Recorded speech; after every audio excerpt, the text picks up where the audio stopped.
Tal, queridos hermanos, pues bueno, les doy la bienvenida aquí a su Rincón del Diácono en este lunes 10 de junio, lunes de la semana 10 de tiempo ordinario que iniciamos el día de ayer, el domingo. Y pues bueno, les doy la bienvenida, gracias por su compañía, les sigo invitando a que se suscriban aquellos que no lo han hecho.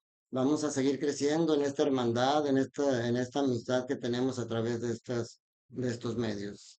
Y también, pues compartan estos videos, entre más personas lo vean. Siempre puede haber una persona de tus redes sociales que necesite escuchar la palabra de Dios. Todos lo necesitamos y hay personas que en este momento pueden necesitarlo y tú puedes ser instrumento para que les llegue la palabra de Dios a ellos. Y bueno, la primera lectura de hoy es del primer libro de los Reyes, capítulo 17, los primeros 6 versículos de este capítulo 17, y nos presenta al profeta Elías, el último de los profetas que nos presenta 4 enseñanzas muy importantes. Fíjense, la primera enseñanza que yo veo aquí es que Elías cree en el poder de Dios. Y esto es algo que a nosotros se nos olvida. Nosotros a veces decimos, es que no, para mí es imposible, no, yo no puedo cambiar, no, yo no puedo dejar de la bebida, no, pues yo soy mujeriego porque así soy, no, pues yo soy, y ese yo soy, por eso Monseñor Roberto Sipol dice que esa es la llave para entrar al infierno, porque cuando tú dices, pues yo soy así, te niegas a transformar tu interior, te niegas al cambio, te niegas a la conversión. Pero se nos olvida que si bien es cierto que sí, nosotros a veces no podemos muchas cosas, se nos olvida que Dios sí puede, y puede todo, puede cambiar nuestro corazón. De hecho, por eso empieza diciendo aquí Elías, dice, juro por Dios el Señor a quien yo sirvo, que en estos años no habrá rocío ni lluvia si yo no lo mando. O sea, él sabe que esa escasez de agua, escasez de lluvia, no es porque él en sí lo mande, sino porque es Dios quien está logrando eso. Entonces, lo primero es, Elías cree en el poder de Dios. Lo segundo, Elías escucha a Dios. El Señor le dijo a Elías, vete de aquí, dirígete hacia el oriente y escóndete en el torrente de Kerit, que está en el Jordán. Bebe del torrente y yo le encargaré a los cuervos que te lleven de comer. Pero fíjate, Dios le habla y le promete algo y Elías lo escucha. Y no solamente lo escucha, la tercera enseñanza es que lo obedece. Porque nosotros escuchamos misa siempre que vamos, nosotros escuchamos las lecturas, nosotros escuchamos la predicación y sin embargo no cambiamos. Nuestra vida afuera es diferente a nuestra vida dentro del templo. Y aquí Elías nos enseña que hay que escuchar, pero luego hay que obedecer. Dice, Elías hizo lo que el Señor nos mandó y se fue a vivir en el torrente del Querid. Elías escucha y obedece. Y la cuarta enseñanza es que Dios cumple la promesa. Dice, los cuervos le llevaban pan y carne por la mañana y por la tarde y bebía del torrente. O sea, mientras había escasez de agua, a Elías no le faltaba que comer, porque la divina providencia que nosotros vemos, le llamamos hoy, siempre estuvo al pendiente de él. Entonces recuerda, esas 4 enseñanzas son bien importantes. Recuerda que Dios es todopoderoso, el poder de Dios es grande y es inmenso. Y nosotros como cristianos, Jesús dice, me ha sido dado todo el poder en el cielo y en la tierra. ¿Te fijas cómo si Dios era poderoso para el Antiguo Testamento, nosotros tenemos a Cristo? Dios era un Dios lejano para ellos. Cristo es un Dios cercano para nosotros. Entonces dice, primero, creer en el poder de Dios. Segundo, escuchar lo que Dios nos dice. Tercero, obedecer a Dios. Y cuarto, saber que Él cumple sus promesas. Y luego nos vamos al Evangelio, Mateo capítulo 5, los primeros 12 versículos. ¿Y saben qué contienen estos primeros 12 versículos? Lo que llamamos las bienaventuranzas o el sermón de la montaña. Porque Jesús ve una muchedumbre, Jesús siempre ve, Jesús siempre nos mira y nos mira con amor. Entonces ve, sabe que hay mucha necesidad en la gente, sube al monte. Recuerden que subir al monte es estar cerca de Dios. Y esto nos enseña también que cuando estás cerca de Dios siempre salen cosas buenas, porque las bienaventuranzas es el corazón del Evangelio. Dice, y se sentó. Sentarse es en señal de maestro. Sentarse es, y sobre todo por encima de los demás, sentarse es, voy a enseñarles, voy a darles una enseñanza. Y dice enseguida, comenzó a enseñarles.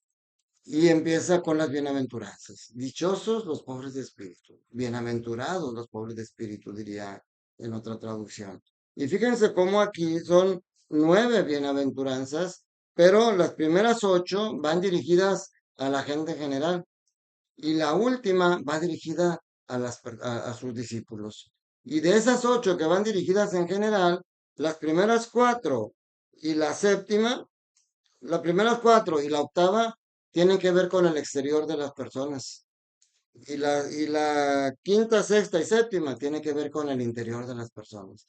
Pero fíjense qué interesante, de esas 5 que tienen que ver con el exterior de las personas, la, la, la consecuencia del por qué es una bienaventuranza es la misma. Fíjense, la primera dice, dichosos los pobres de espíritu, porque de ellos es el reino de los cielos. Esa es la primera. Y la octava dice, dichosos los perseguidos por causa de la justicia, porque de ellos es el reino de los cielos. ¿Se fijan cómo en la primera y la última de las bienaventuranzas que van dirigidas hacia el exterior tienen que ver con el reino de los cielos? Por eso dice Jesús, busca el reino de los cielos y lo demás se dará por añadidura. O sea, todas las cosas exteriores solamente tienen sentido cuando nos llevan al reino de los cielos. Y luego, de esas 5 bienaventuranzas que tienen que ver con el exterior, fíjense, dice, la primera es, ¿a quién llama dichosos? A los pobres. Aquí dice pobres de espíritu, otros sinópticos solamente dicen a los pobres, a los que lloran, a los que sufren, y a los que tienen hambre y sed, y a los que son perseguidos. O sea, son situaciones externas a él.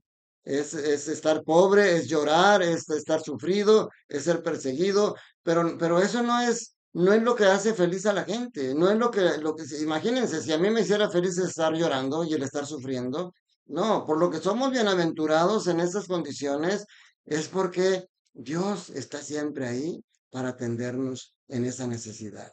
Por eso dice, dichosos los que lloran, porque serán consolados. O sea, el consuelo del Señor está a nuestro lado. Dichosos los que sufren, porque heredarán la tierra, porque son hijos de Dios. Solamente los hijos son los herederos. Dichosos los que tienen hambre y sed, porque serán saciados.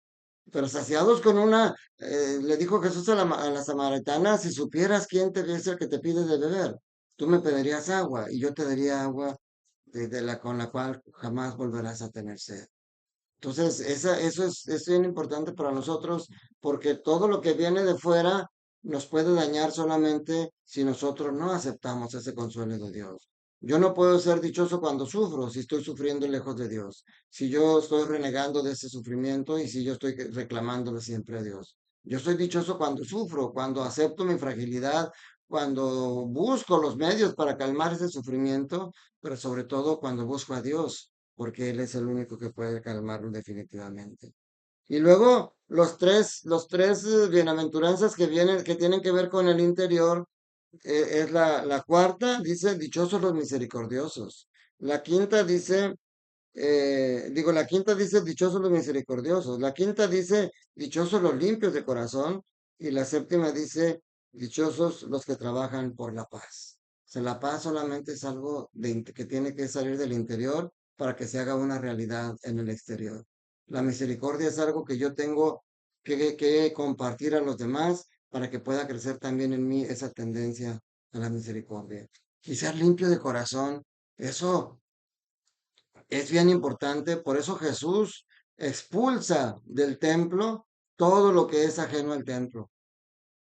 Y por eso Jesús quiere expulsar del templo de tu corazón todo lo que es ajeno a Él. Quiere que seas limpio, que no haya odio, que no haya rencor, que no haya lujuria, que no haya envidia, que no haya nada de esas cosas que te alejen a ti de Dios, porque esas son las cosas que realmente te pueden perder. Dice, no, no, no temas a los que dañan tu cuerpo, teme a los que dañan tu alma. Comprender que hay alegría donde de por sí no la hay y que esa alegría es un don de Dios.